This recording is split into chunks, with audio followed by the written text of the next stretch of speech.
welcome everybody into another Coinage Web3 educational spaces. I'm extremely excited for this one. I'm Zach Guzman, the host of Coinage, and today we are digging into the topic of decentralizing education with a man who's been doing it for the last 10 years on Tinytap, one of the largest educational platforms that is helping enable ownership of creative and new ways to educate the world by helping leverage teachers out there who are already working in this space to bring their content to the masses on Tinytap. And I'm excited to bring in the CEO of Tinytap here with us, Yogev Shelley, live in our studio here in Brooklyn, New York. Yogev, thanks for joining us, man. Thanks for having me. It's a beautiful studio. Happy to be here. Thank you. You heard it from him, folks. That is not a lie. But no, I'm excited for this spaces because we're talking about something that is very important when it comes to figuring out a way to decentralize education. Just for background, I'm not sure how many people on this spaces might have kids, but certainly everybody has seen a lot of parents throw YouTube in front of their kids, and it's not exactly the most interactive way to educate at that very early age. But Tinytap, for background, is one of the largest educational platforms that creates interactive content that is created from people who know it well, teachers out there, and gives them a way to put their lesson plans in front of kids and parents to help, I guess, at that early stage, which is very important, have kids be more active and interactive with pretty good content out there. So we'll kick this off just by talking about why you started Tinytap, and we'll get into how it's shifting into a Web3 native format when it comes to helping teachers, I guess, sell their content, own their content on your platform, and help it spread that way. But why don't we start just with what Tinytap is, when you founded this all the way back in 2012, what the idea was in building a platform to help teachers get their content out there to kids. Yeah, I'd love to share the story. So yeah, we go back 10 years to 2012 when the concept for Tinytap came when we saw the iPad launched. And the iPad kind of opened the new opportunities for children to interact and for interactive activities to be created. And we didn't want teachers to be left out and just be servers of content. We want them to participate, express their ideas and concepts, and came up with a really simple authoring platform that is still to today a free platform that allows anyone to create their own educational content. So you basically design something like a presentation. It's a slide by slide, but then those slides become interactive and using the teacher's own voice. So it's very personalized activities. And it's so simple that today we have over 200,000 pieces of games created on Tinytap. We started out with teachers in the States and UK and globally creating content. So at first it was a very school-oriented product, and over the time, as the community of teachers and educators grew, with the project we had more types of content coming into the platform, eventually having a big enough library that got parents' attention. Yeah, and I mean, outside of schools. And to hype it up too, I mean, I was on Tinytap last night looking at some of the content out there. These are real like Sesame Streets on Tinytap. And you guys have been doing this so long that it's real content that I think not only appeals to parents, but also kids and keeps them actively engaged. I mean, obviously that doesn't happen overnight. And I think what's exciting now, and we'll get into this in the space, is having Animoca Brands as a partner now, one of the biggest Web3 power players in this space. They're attached to all the big Web3 names, including OpenSea, even early in on CryptoKitties and Dapper Labs and kind of Infinity, Polygon, basically every name he'll mention. Exactly. And so I mean, like, having a partner like that now unlocks ownership, and we can get into that. But I guess, what had you most excited about the idea of what Web3 brings to what you guys were already doing? Yeah, so for us, decentralizing education has always been a mission long before it's been the mission of Web3. And so blockchain for us is just a way to enable that further. So if you think about it today, teachers, in order to basically get a living, they need to work at a school, get a salary, and they're very dependent on the traditional education system. And what we did is we gave them tools where they can go out and make a living to themselves. We had to create their own content, market it, sell it, enjoy revenue share from our subscribers. And we've been doing all of that. But now with Web3, there are new opportunities to really materialize that and give them full ownership on their content, as well as new business model opportunities. So for us, it's a new technology and new business model opportunities that I'm going to discuss in a second. Yeah, we'll get into that. But I mean, I guess, just from like the way it all works, the platform itself on Tinytap, I was playing around with it. It's actually not really that complicated to create these games. It's really intuitive and pretty easy. It's a no-code solution for any teacher to kind of come to the platform and say, I already have this content because I've been teaching my class. Exactly, it's upcycling content. Yeah, upcycling. So explain that a little bit more. Yeah, so if you think about what we're doing, it's very easy to think about it as a YouTube for educational content. So you have mega apps that have a lot of interactive content that are created by studios, and that's great. But we also need a stage for everyone else. So just like you have the Netflix of the world and Disney Plus, you also have YouTube where anyone can come, or Twitter Space where anyone can come and make his voice heard.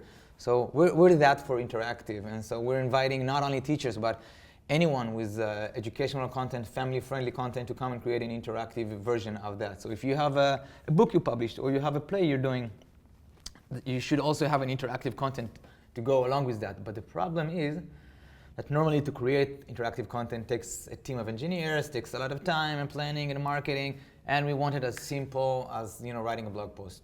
You have a piece of content, come and also create an interactive content to go with that. How have you seen, I guess, kind of like, if anyone can kind of come to the platform, right? How do you kind of prioritize and figure out what games, because sometimes it might be a teacher who like really nails the lesson or whatever content they're creating, and they might not have a huge following or might not, have an audience out there, but how do you kind of leverage from your users, I guess it's from kids and parents, to say, oh wait, this game that may have been created by like an early user of Tinytap or someone who had never tried this before, but it's actually really good. How do you figure out kind of which ones are the best and prioritize that content to kids and parents? And so we have the same challenges as any UGC platform out there. You have a lot of content. It can get really messy and complicated for people to find the best content for them. Even if it's well organized, like on Netflix, you can spend half an hour looking for the content you want. Sure. And for kids, it's even more complicated because they don't have enough signals to choose content like you do as an adult. So it needs to be, you need to make sure the best content really bubbles up. We work in different for a couple of layers. The first one we have a team that actually reviews the content visually and give it its own, and that's going to be a play on Web3. So we have a human team going over the content and kind of curating it and organizing it and decides on what's the best content or not. Eventually in Web3 there's going to be a DAO of teachers doing that, so not internally in the company. Yeah. On top of that, we use computer vision. So every time someone creates a game that goes through a series of computer vision analysis, we get like signals and understand which are the best content. And lastly, you have metrics from the kids themselves. So you need to remember that we're a global platform. You have content in 24 different languages. The major languages are English, Arabic, Spanish, and Hebrew. So the top 4 languages. So it's a big challenge to make sure all the content is organized in all those languages. So we looked at metrics like replay. If the kids love something, they play it again and again and again. So times of replay plays, completion of content. All the data that goes into tracking. So a lot of data-driven kind of pushes the algorithm forward. Did you also kind of explore some of the ideas when it comes to, I guess, all this stuff is tricky to take a Web 2 company and shift it into a Web 3 company, I guess, right?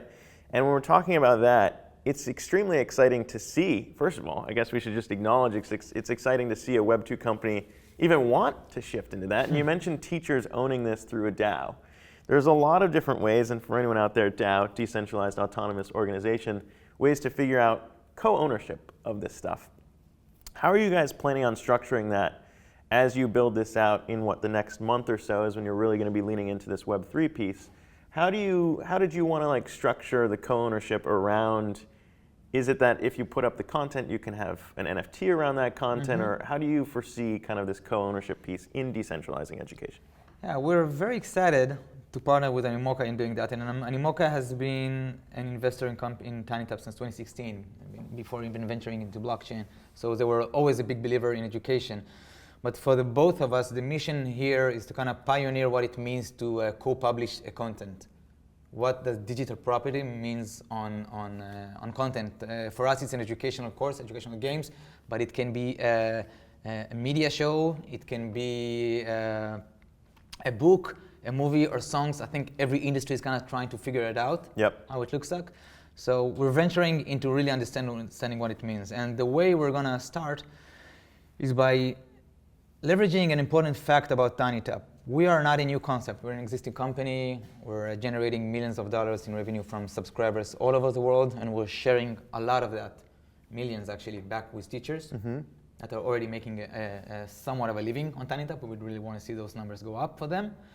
And by leveraging the fact that the content on Tinytap is an actual content that has been generating revenue before it had been minted on content, it allows the educators on Tinytap to now really own what we call a publisher NFT. An NFT, that means that you have the publishing rights for a specific piece of content. And when you have that right, it means that forever, whoever owns that NFT will be entitled to the revenue generated from promoting that content. So when you have that, what you have is independent. You are free to run your business as your own. You're not dependent on the platform. And so you can invite partners to join you. And together publish it in a much larger scale, geographically and vertically. First of all, I'm glad that you're explaining kind of all this stuff, and thank you for the nod to Coinage Media, a media show here, a crypto show that is community owned. You know, by us selling NFTs to have everyone out there co-own this with us, it is very much a very similar metaphor to be using for what it means to build something in Web3. And I don't know, the cool thing to me that stands out about this is you can have a teacher, I don't know, in Alabama who put together a lesson plan, and as you said, you're a global company, so that could be a lesson plan that's then enjoyed by a kid in India, right? Or in China, or wherever. It's up there, especially if this becomes more and more decentralized. As you do that though, I mean, I guess, you know, what are you expecting to see, given the data that you guys already have around users on Tinytap, how much someone might be able to make, what they stand to make? If you are a teacher out there, as you said, kind of like making ends meet on your salary and working as hard as teachers do, what do you see as maybe the upside there for them if a lesson plan does catch on? I think even now, today on Tinytap, we're one of the top 10 grossing kids apps on the US App Store and globally, so we're generating significant amount of revenue, and we're doing it in small amount of countries. So I think the scale for the Web2 side of Tinytap alone can be very significant, and from that, really enable more revenue for teachers. I think that by moving to a community-based model, meaning that educators can now not only be dependent on Tinytap as partnering with Tinytap to generate revenue, but actually pulling in the community and find partners to kind of buy rights to their content, by publishing rights to their content, they will create up to 10x of what they're generating now on Tinytap, and that is a multiplier of a teacher salary, a yearly teacher salary. A multiplier of that. Like, I do imagine us in the next few years coming up with the headlines of teachers reaching over $1 million, a single teacher. Yeah, that's the goal. And the whole goal is that it could be anybody, not just like a teacher who's already an Instagram influencer or something, but starting from scratch. Yeah, thank you for that. So we're constantly using teachers because they are the kind of the native creators for Tinytap, but it's really anyone who has a great idea and a passion to promote a specific subject. So maybe you're all about financial literacy for kids. Maybe you want to explain NFT for children, and maybe you have just a television show and you want to create interactive content with that. So really anyone who wants to create interactive content for kids, I can tell you from a personal experience, when you become a parent, you suddenly see all those needs and you have those great ideas on what you want to create. And so parents are welcome to come and create their own content on Tinytap and maybe, start off a new career on Tinytap as a parent educator. Yeah, I'm not a parent yet, but I am an uncle, and I've seen this, I think everyone, as I said in the opening, like everyone's seen kind of just throw YouTube maybe at a kid who's fussy and let them sit there and learn that. But, the other thing too is about education and actually going beyond just entertaining a kid, but actually making it educational. We say early education, I guess, but where is this kind of like the core target in terms of how young the ages of all the kids using Tinytap content now? Yeah, thank you for that. It's a really important questions, because what we've built on Tinytap is foremost, it's a platform. And with a platform, you can create content for any specific reason and goal, right? And so we as a company really focus on early childhood because that's where learning starts. And our goal and our vision has always been to build a full curriculum from early childhood through university that can offer independent learning to anyone out there. So regardless on where you live, on your parents' education, on the school system, And it's pretty nuts that the world still doesn't have something like that. Just a full curriculum that you can go. I think the closest thing that exists is a Khan Academy. Some of the audience here knows that it's a platform that created a full math curriculum from early childhood through university, and we see that as a great inspiration. But it was created by a single company in the style of that company and specifically focused on videos. Our agenda is about active learning and about community participation. So trying to get as many teaching styles and as many voices all over the world to come and create. So early childhood for us is just the opening, just the introduction to what we're setting out to do. And specifically with Web3, what we want to do is we want to map out all the skills from early childhood to university and invite the community to kind of invest in different subjects. So you can invest in mathematics in the States for second grade. Yep. And then partner with people who create content for that. And then together you own a curriculum that hopefully will be used by everyone in the world. And you've been there early enough to really have a significant piece of that and kind of control the narrative of that. So that's the ultimate goal, to really transcend beyond just early childhood education. And I think too, I mean, when you're talking about decentralizing all this too, it's like, you're letting independent voices kind of control what is the best thing in education, right? It's kind of all around, letting the best content win out rather than kind of top-down control of this is the way that the lesson plan should exist. You're letting it kind of organically happen based on like how your users interact with the content, I guess. I mean, I don't know if your background was meant, or Tinytap's mission was meant around, let's figure out a way to make it more bottom-up rather than top-down control.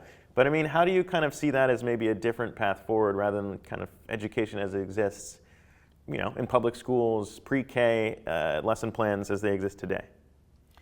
So I think if you look at education systems across the world, we're an Israeli company in Tel Aviv, and I think education system and the salaries that teachers are making are not that different. I think everybody can agree that they're not getting their fair value for their contribution. After all, they're spending. After parents, they're spending the most time with children and with students, right? And we're always complaining about how the education system isn't good enough, and we're failing the national standards tests. But at the bottom of all of that is the fact that the education system, despite having a massive budget, that budget doesn't trickle all the way down to the teachers on the ground. I don't know where it stops, where it disappears, but at the end of the day, teachers are not rewarded enough. And because of that, it's hard to attract talent. So we really want to do that. We want to flip the pyramid, as we call it, and put teachers on top instead of on the bottom. So make sure they get the budget first, and then there are enough of incentive to get more talents into the space and to create content that can generate significant revenue. And so if you want to do that and you want to decentralize education, you want to get rid of that dependency on government salaries, you need to figure out tools for teachers to create the content, distribution channels to reach people, and funding. And that's really, I guess, also kind of why when you have an established brand like Tinytap that, as you said, was already one of the most popular educational platforms, but then you bring in a partner like an Animoca Brands who understands Web3 and can help build some of those incentives into it using NFTs. Once you unlock all of that, I guess, and we're going to open this up to questions, but I imagine there are a lot of questions out there as, well, you were already working as a Web2 company. Why do you need to make this pivot into Web3? I mean, what is kind of the biggest thing for you as someone who had already built a brand in this space to say, I don't know, bringing Animoca in is going to unlock this, this, and this? Yeah. So Animoca is a great mentor and guide into the realm of Web3 and what's possible in it. We're most excited about digital property rights and exploring what that means. I'd like to share a very interesting example. So I had a chat with one of our teachers the other day, 2 weeks ago, and we explained about the project. I just want to demonstrate how big of a concept digital property right means, because I think it's a new concept and it will take time for people to really let it sink in. So we explained the project to her and to our teachers, and they were excited. And one of the teachers on the Zoom call explained to us that if she created hundreds of games over the years, okay, and they're generating revenue for her, and that's great. But she's worried about the fact that she's going to be 80 very soon. And she asked, what's going to happen to my content after I pass on? So that's a new concept to think about. We all have been creating digital content, but what happens to that when we pass on? Because it's platform owned, a lot of the time it's up to the platform. It might be a memorial page that Facebook's give you. You might not have access to that, even though you created an Instagram account with 1 million followers. Now your family can't monetize that. And so by creating this publisher NFT, you actually give the rights to the person to do whatever they want with that independently. And that's part of the power that we're exploring with Animoca, the freedom that owning your own content gives you. If someone owns its own content, all they need to do is, at the end of the day, give the keys to their family, and they get control over their assets. Yeah. So that's pretty, I mean, I hadn't thought about that around. Right. I mean, it's a morbid thought, I suppose, as we're talking about. I mean, it's a reality. It is a reality. People pass on, and you know, it's very casual to think, and it's very normal to think about leaving our earthly belongings to our loved ones. But what about our digital assets? So it's not that I'm focused on that specific scenario. It just really helped me understand the value of digital assets, that they're assets just like the assets out there, and we should have the ownership on them in our hands and not in the platform hands. And so that's what we're trying to explore. I think it's fascinating to think about all that stuff too, because it's the first time, right, when we talk about NFTs and what they unlock around digital asset ownership. I mean, everyone's kind of seen it around art, and they think, oh, NFT might just be digital art, and that's all it is. But it's like very quickly becoming defined by all digital content, not just art, but also, in our case, Web3 show. In your case, lesson plans, content, games around education. And I think that's going to evolve, but it takes time, I suppose, to explain it all to everybody. I do want to, push everybody who's listening to this to raise their hand and ask to come up here as a speaker if you have any questions for Yogev. As we kind of reset in the spaces, if you're just joining us right now, this is a discussion around decentralizing education as we talk to the CEO of Tinytap, one of the largest educational platforms out there that's helping teachers unlock additional upside in their content for kids on a platform that allows anybody with no code experience to come and build games that help educate kids in a very creative way. We're talking some of the biggest brands out there in education. Sesame Street on the platform, been doing this for a decade. Oxford University Press, yeah. Houghton Mifflin Harcourt is also on the platform. And we're constantly adding new shows and new brands to the platform. Okay. And that's exciting because you can join those brands, and eventually, like when they're on the platform, you'll be able to own publishing rights to content created by them, and kind of have the opportunity. And this is maybe a good opportunity to explain why we think it's exciting to own an educational NFT. And this can apply, I think, to any content out there, but specifically for educational courses. If you are the owner of an educational course that is already had generated revenue before that, and now you're co-promoting it with the owner, then you're entitled to revenue that it generates based on your promotion. So that's one thing. You can actually treat it like a business.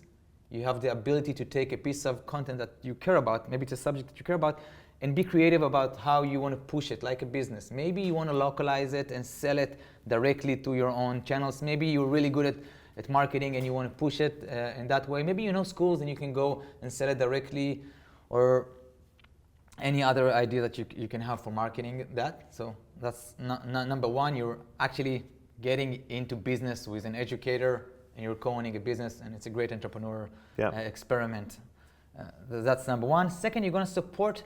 Right now, we're talking about existing content on Tinytap, but the next stage is we call it more of like a Kickstarter model, where you'll be able to put your money towards subjects that you care about. So today, you don't really have control on the education that happens in the world. You just pay your taxes, and the government decides that. But maybe you're passionate about vegan lifestyles or sustainability. Well, hold on, this is actually getting very interesting for me as someone who's worked, their whole media career has been in financial literacy and, talking about that. So you're saying I could contribute in this next chapter of Tinytap, contribute money towards content creators who are like a bounty, who are trying to make financial literacy content for kids, basically. Yeah, and then you push your agenda in the world and you become a co-owner. You can think about it like a Kickstarter project. You put there's ways to do that. Actually, I'm really excited to talk about it. The first one is people are going to publish what they want the courses that they want to create. Mm-hmm. Here's a sample game of what I want to create. It's going to be a full curriculum, maybe 100 games. It's going to teach kids all over the world about financial literacy. It's going to go from early childhood all the way through high school. Maybe it can be a high school course. It doesn't have to be about kids. We really need to start changing the mindset here. And then you basically provide that funding for that creator to create it. And you have to decide for yourself if you want to trust that creator, if you believe in what they've created until now. Maybe it's a famous author who already did a lot of good work, and you have a chance to support them to create a game. Maybe it's you. It could be me. I mean, I listen. And then I want to invest in you, in your creation. Well, I've never really thought of myself as an educator, but I suppose I'm sure there's a lot of people out there who are probably listening to this and saying, wait a minute, I'm not a teacher per se, but then they reflect on what they've done and they're like, wait, I actually do have some understanding of this specific content. Yeah, and then they can become kind of a teacher on the platform. That's really cool. And also a steward of kind of like the content they want to see, which is kind of, again, what we at Coinage are also kind of working on is figuring out a way to support a show out there. So Coinage is all about trying to educate a mainstream audience on what the hell is going on in crypto, because it's often confusing. But our whole idea is to, using NFTs, do something very similar to what you're describing there in terms of supporting a show that is doing that and co-owning the show with us. I'll plug the coinage.media/join link for anybody. Aligning all the interests. Yes, aligning all the interests is really what all crypto is about. So if you're interested in that, coinage.media/join as well. I do want to open it up to questions, so we're going to do that. Again, if you have any questions out there, be sure to request to come up here as a speaker. I'm seeing some activity out there among the listeners here in the spaces. But I do have one, I guess, as we wait for those to flow in here, Yogev, when we're talking about decentralizing some of this stuff and maybe giving up some of the control, right? As like a centralized platform, does that maybe make you worried at all as a creator of something that you've had full control over for the last decade to say, you know what, we're going to let anyone come to this platform and create whatever content they want? Is there a part of you that's maybe, concerned about, wait, what if someone comes out with something that like maybe we don't like, but it's totally fair. Anyone can create whatever content they want. I mean, how do you kind of think about that? I think that's a very important question, especially for people who are just getting into blockchain and getting all those concepts about an open platform. Anyone can decide whatever they want, and you don't have a centralized authority. Like in Instagram, if you have an inappropriate photo, Instagram is responsible for taking it off. I don't think where anyone wants to build, a dark net.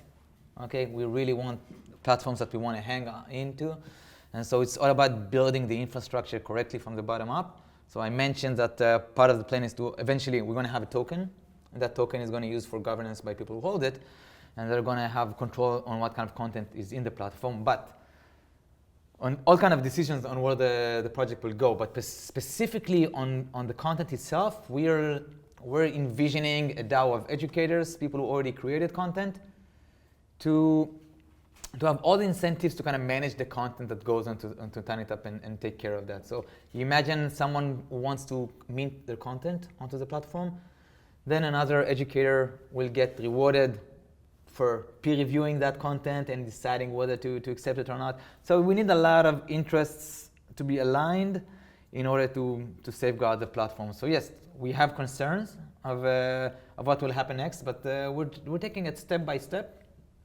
I think to figure it out. Yeah. We'll unfold it.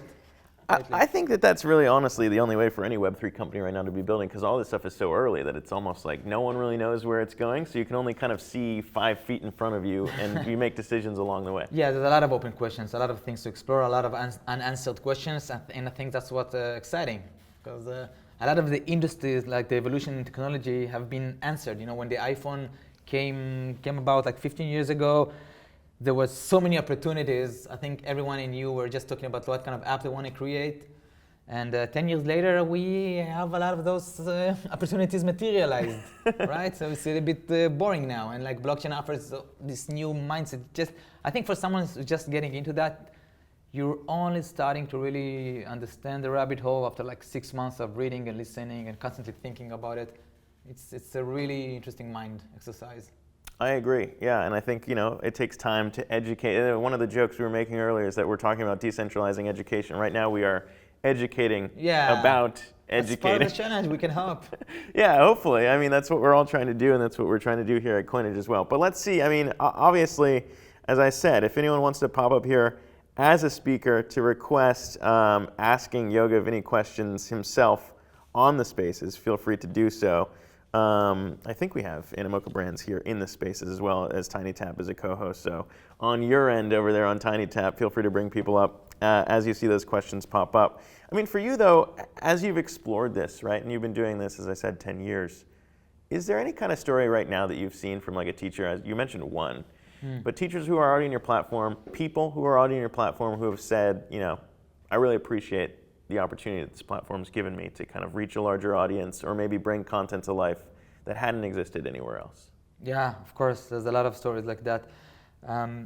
One of the most exciting part of creating a user-generated platform is the waking up to the online mentions and seeing what people are sharing as they're creating. Like just this morning, I woke up to a conference somewhere in Dubai of a school teaching about Tinytap. So you see like how it is used somewhere super remotely. I can give you an example from a teacher in Israel. Her name is Gabby. She creates an English course for Hebrew-speaking kids. So something really specific, something that didn't exist in Israel.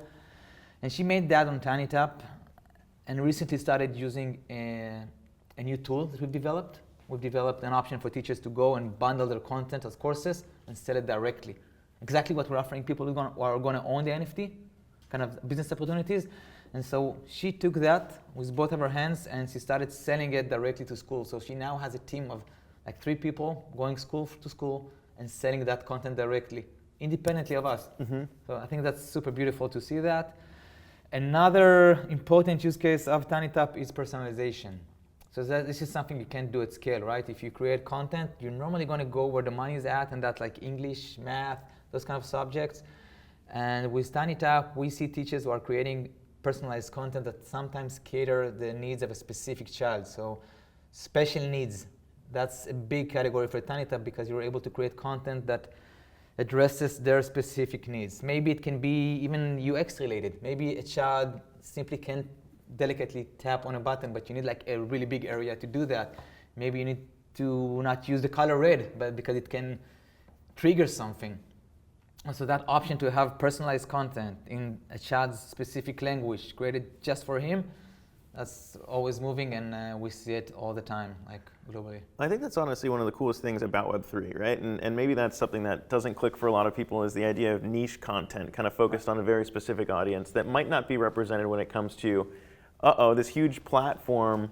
The only way you kind of get there is to create content that appeals to a mass audience. But the idea of Web3 is kind of, you know, if you attract a community that is interested enough in that content, and as you're describing, kind of figure out a way to align incentives, but maybe not people who even would consume the content. I'm not a 3-year-old boy anymore, but I might want to learn and push people to have that access to financial literacy that I wish I had when I was a 3-year-old boy. So I would be willing to support that in kind of what you're describing here, which is kind of, again, very cool to see that model playing out. But I mean, I guess, you know, from what you have in terms of data already, where have you seen on the platform kind of the most interest for, I guess, the games and content that have been on there on Tinytap already? Yeah, so I think eventually parents are still geared towards, what they're steered in schools, and that is mathematics and English. This is still a big content. But I think other than that, social emotional, that's a really great topic that Tinytap is really good for that. Because it's a visual platform and audio-based, you also see a lot of content that is about language learning, because that's really help when you have a voice that kind of explains to you and you don't really need to understand how to read and write. So language learning, mathematics, just video-based content, anything really, puzzles. I do like the puzzles aspect. I was playing around with those, and it made me feel like I was a very, very smart man as I played around with some that were targeted towards maybe 3-year-olds. Yeah, but I think what's unique about Tinytap is that we're covering you might find content that you find elsewhere in terms of subject you find on YouTube. You open the show with that, right? So if you look around around you and you see kids in strollers or other kids just zombing out in front of their screens, YouTube is an amazing platform with great education content, but it's passive.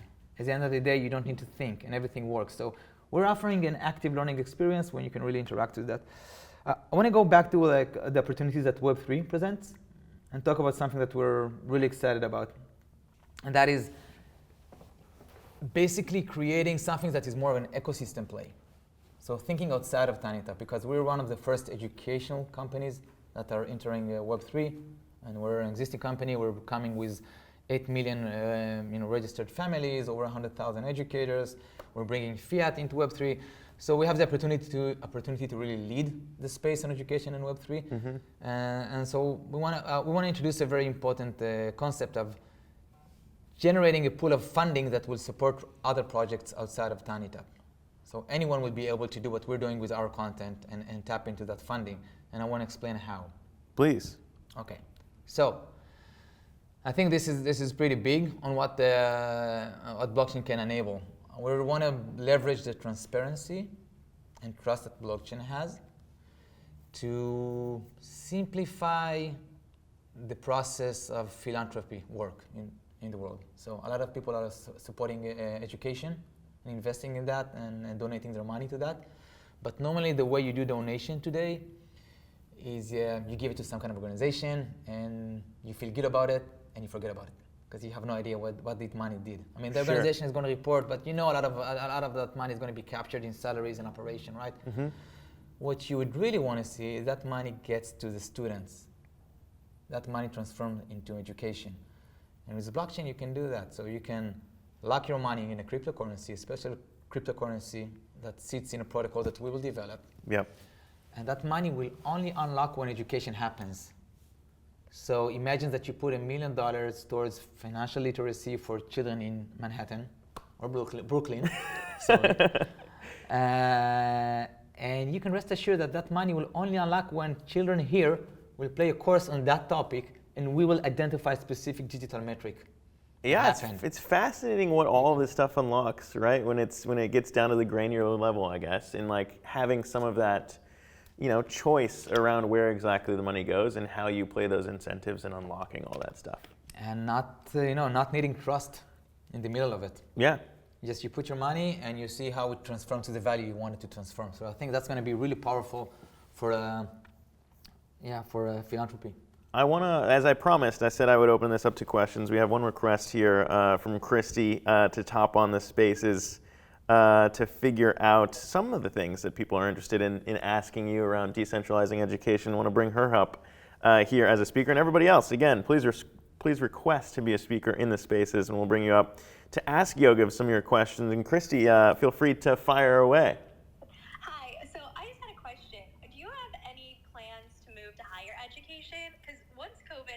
I know there was a surge in those online courses for higher education. Is that something that you guys intend to move into?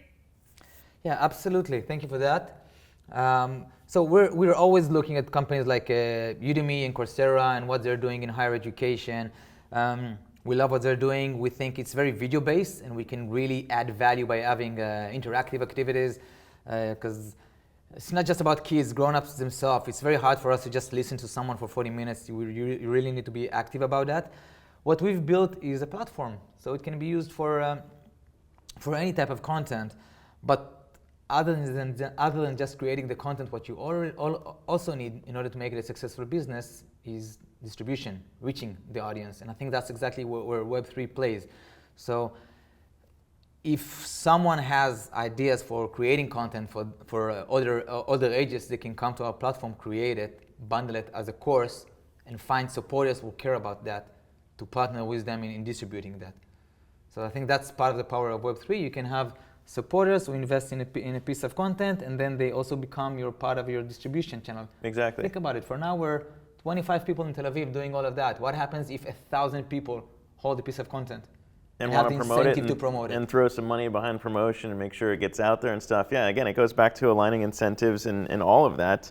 I do think it is pretty fascinating, too, to think about, I guess, where this ownership aspect goes once you combine all those pieces. And, I don't know how many people who are tuning into a Web3 Spaces might not believe in the power of Web3, but I can play devil's advocate for a little bit. When you think about, I guess, pushing this stuff out there in a way that's native to Web3, kind of around, and we already talked about control, but the idea of, I guess, ownership in the digital age around some of this stuff as it's out there. how do you take it off platform? We've talked a lot about it being on the platform itself, but maybe opening up, not just on Tinytap, but you own this content, you own the NFT to it, but what do you see as maybe, again, if you like take those walls away and make it true to Web3, how does that maybe be something on your roadmap? Yeah, so I think you're talking about the interoperability of content. And I have yet to see good enough example of implementing that, but I believe that's the roadmap for all of us here on Web3. And we want to see that on Tinytap. So we have, I think it's a four-stage plan. The first step we're going to take is basically the person who owns that publisher NFT that silently becomes a partner with the educator are going to get access to a smart contract and can withdraw the revenue that was generated by that content based on his promotion.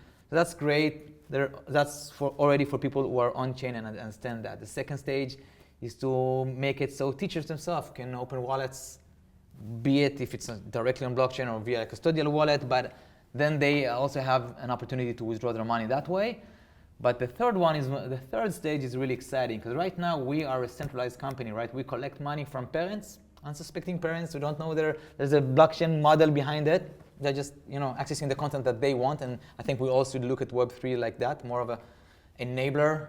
You don't necessarily need to understand the technology. But what if we can make sure that the revenue from those sales go directly into a smart contract? It doesn't even stop on our platform. Then you don't really need to trust us how we're distributing the money. Think about it. Artists on Spotify they're just completely dependent on whatever Spotify tells them. Here's your paycheck for today. You have no way to validate what's going to happen. But if you really transform into a Web3 company, that means that all the revenue is transparent from the minute someone accessing the content. And then the first stage will be decentralizing the content itself. So right now the content still sits on traditional Web2 servers like Amazon Cloud and Google. And what if it can sit on IPFS or some kind of service like that, and you have complete ownership of the content? And imagine that our player will become an open source player. Yep.